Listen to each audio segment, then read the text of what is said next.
Welcome to CopyMate Pro Max training video series. In this tutorial we are going to show you how to use AI Image Generator.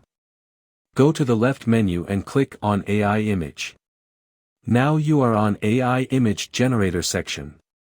You can create images by search. Just insert keyword or prompt.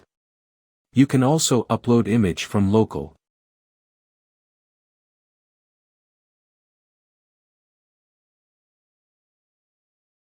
You can choose your image generator.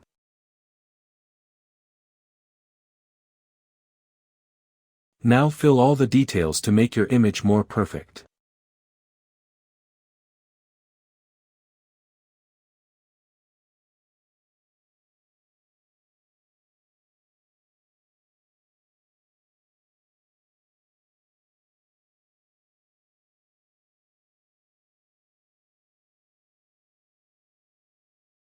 Click on Generate and your result will be ready.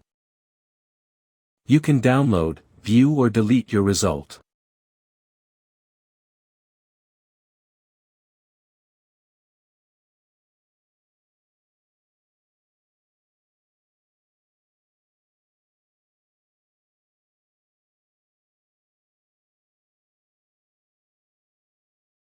Thanks for watching the video.